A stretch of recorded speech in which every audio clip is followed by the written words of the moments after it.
స్నేహానికి అనిర్వచనీయమైన ఒక ఎగ్జాంపుల్ ఇద్దరు.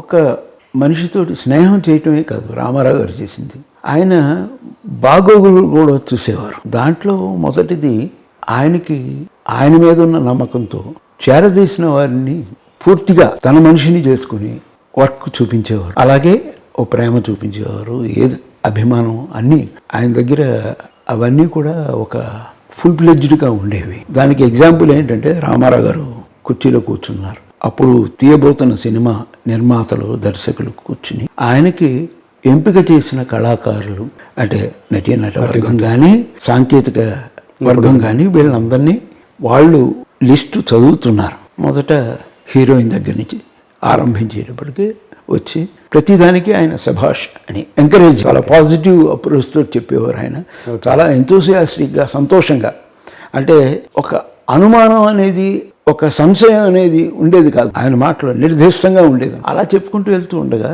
సాంకేతిక నిపుణులు కూడా ఒక్కొక్కరి పేర్లు చెప్తూ ఉంటే సంగీతం దగ్గరికి వచ్చేటప్పటికి ఆయన చెయ్యలా ఆపేసేవారు. మా రాజుగారు ఉన్నారు ఆయన చేస్తారు అనేవారు. ఇది నిత్యం ప్రతి పిక్చర్కి జరిగేది అనమాట. అంటే ఆయన ఎప్పుడు కూడా ఏ కళాకారుని కానీ ఏ సాంకేతిక నిపుణుని కానీ ఏ నటీ నటవర్గంలో మనుషుల్ని కానీ వీళ్ళు ఉండాలి వీళ్ళు ఉండకూడదు అనేది ఎప్పుడు ఆయన శాసించలేదు. ఆయన కథ విని ఓకే చేసేవరకే, ఓకే చేసిన తర్వాత ఆయన ఏ మటుకు కూడా దాంట్లో ఒక వేరుపడ్డం అనేది ఉండేది కాదు. ఆయన సొంతంగా స్క్రిప్ట్ రాసుకుని డైరెక్షన్ చేసి అన్ని శాఖలు ఆయనకి పరిచయం ఉండి కూడా ఏ రోజు కూడా మిగతా వాళ్ళ విషయంలో జోక్యం చేసుకునేవారు కాదు. అలాంటి సంగీతం విషయం దగ్గరికి వచ్చేటప్పటికే మా ఫాదర్ని ఎంపిక ఆయనే చేసేవారు. ఒక నమ్మకం ఉంది, స్నేహం ఉంది. ఇప్పుడు ఒక పిక్చర్కి సక్సెస్ కాకపోతే మనం ఏం చేయలేం. బట్ అక్కడ 2 పిక్చర్లు వాళ్ళ ప్రొడక్షన్లో 2 పిక్చర్లు చేశారు. ఫస్ట్ పిచ్చి పుల్లయ్య, తోడుదాం, అవి 2 కూడా ఆఫీస్ కమర్షియల్ హిట్ కాదు. అయినప్పటికీ జయసింహ అనే పిక్చర్లో దాంతో మా ఫాదర్కి మంచి దన్ను వచ్చింది. ఎలివేషన్ హై, మ్యూజిక్ పరంగా అద్భుతమైన సాంగ్స్. అందులో మా ఫాదరు జావళి చేసేవారు. జావళి చేయగలిగిన కొద్ది మందిలో మా ఫాదర్ ఒక ఆయన. అంటే కొద్ది మంది అంటే నేను చెప్పేది ముగ్గురే. ఆ ముగ్గురులో మా ఫాదర్ ఒక ఆయన జావళి మ్యూజిక్ చేయాలంటే. ఆ జావళి ఆ రోజుల్లో జానపద పిక్చర్లు రెగ్యులర్గా చేసేవారు కదా రామారావు గారు. ఆల్మోస్ట్ ఆల్ అన్నిటికీ ఫాదర్ చేసేవారు. సో ఒక మంగమ్మ శబదం తీసుకున్నా, ఒక పిడుగురాముడు తీసుకున్నా, ఇంకో పిక్చర్ తీసుకున్నా కూడా అన్నింటిలోని కూడా జావళి ఉండేది. ఫాదర్ని చూసేటప్పటికి రాజుగారు ఒక జావళి వేద్దామండి అని అలా జరిగేది. రామారావు గారు అంత అభిమానించేవారు. అసలు ఒక ఇన్సిడెంట్ నాకు చిన్నప్పుడు ఇప్పటికీ నేను మర్చిపోలేను. అప్పటికి నాకు ఒక 11-12 ఏళ్ళు ఉంటాయి. చిక్కడు దొరకడు పిక్చర్ ఆరంభించబోతున్నారు. లాస్ట్ మినిట్ వరకు అదే తర్జన భజన జరిగింది. ఎవరు మ్యూజిక్ డైరెక్టర్ అని దాంట్లో అది మరి అక్కడ జరిగిన ఎందుకు ఆ పాయింట్ వచ్చిందో తెలియలేదు.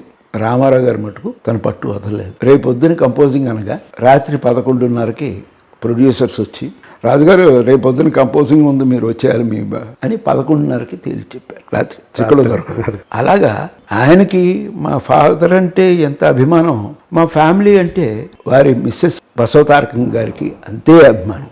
మేము సొంత ఫ్యామిలీయే.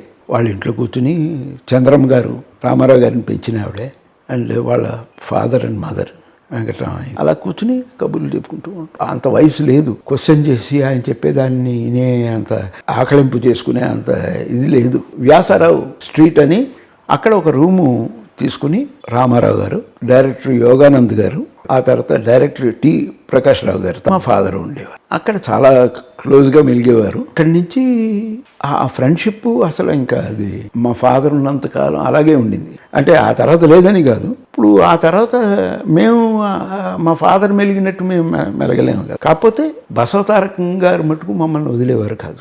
ఆవిడికి చాలా ఇష్టం మేమంటే. ఆవిడ క్యాన్సర్ హాస్పిటల్లో ట్రీట్మెంట్ తీసుకుంటూ ఉన్నప్పుడు మెద్రాసులో నాకు పెద్ద కూతురు పుడితే ఆవిడ మరీ పిలిచి తీసుకురండి మీ మనవరాలని మా మదర్ దగ్గర చెప్పి తన్నే ఒళ్ళో కూర్చోబెట్టుకుని ముచ్చటించారు.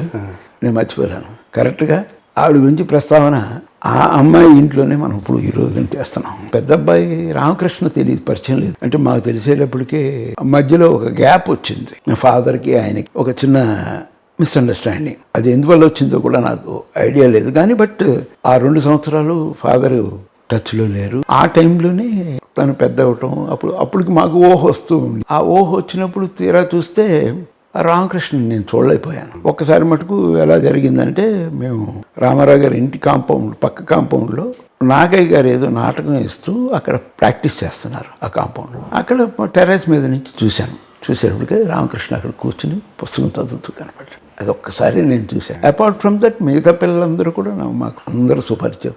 ఎడ్యుకేషన్లు ఈ ఏదంటే సాఫ్ట్వేర్ జాబులు ఇవన్నీ ఏం లేవు కదా, బ్యాంక్ జాబులు ఇవన్నీ కూడా లేవు. గవర్నమెంట్ జాబులు అంటే అసలు ఆలోచించక్కర్లేదు.